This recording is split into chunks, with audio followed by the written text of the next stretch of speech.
मैं अखिलेश कुमार श्रीवास्तव धौलपुर राजस्थान से भौतिक विज्ञान के अंदर मैं गति के समीकरण बताना चाह रहा हूँ। गति के समीकरण। माना कोई वस्तु जिसका प्रारंभिक वेग u है, t समय पश्चात इसका वेग, जिसे अंतिम वेग कहते हैं, b हो जाता है। इस दौरान t समय में इसके द्वारा तय दूरी s है तथा इसका त्वरण a है। तो त्वरण की परिभाषा के अनुसार त्वरण वेग में परिवर्तन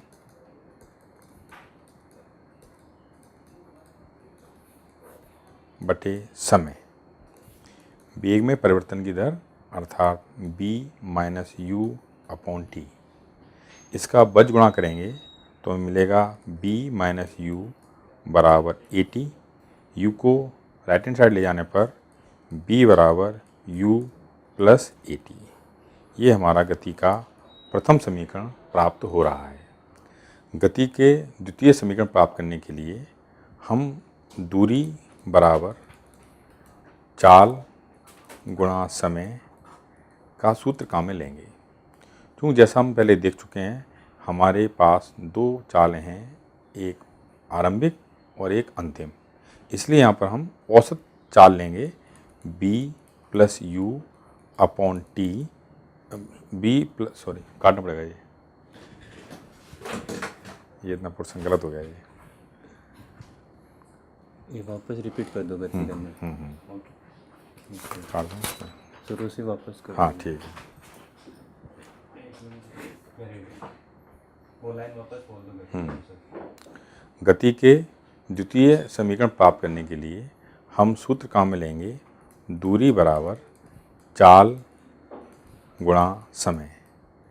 चाल में हम यहाँ ध्यान देंगे कि चाल, चूँकि दो चाल हैं, एक प्रारंभिक एक अंतिम, इसलिए हम चाल के स्थान पर हम औसत चाल काम में लेंगे। तो औसत चाल होगा हमारा b plus u upon 2 into T.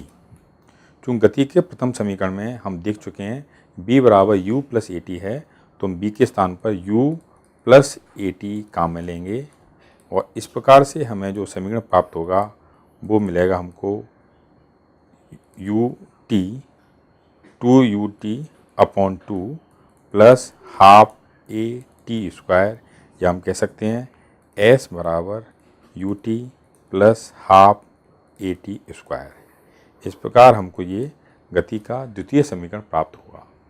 गति का तृतीय समीकरण प्राप्त करने के लिए हम गति के प्रथम समीकरण का वर्ग करेंगे।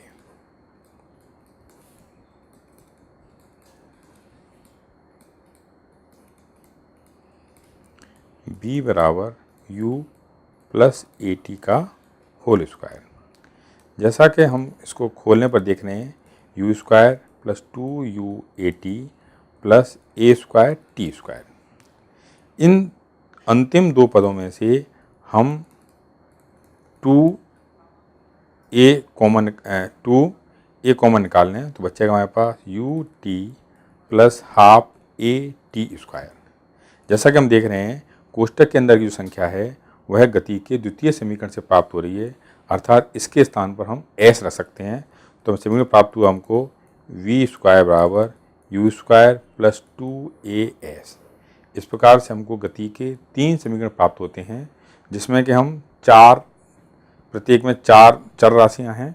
इन चार में से तीन चर राशियां ज्ञात होंगी, चौथी चर राशि का मान ज्ञात कर सकते हैं और किसी अन्य समीकरण की सहायता से हम अन्य पांचवा चर भी ज्ञात कर सकते हैं।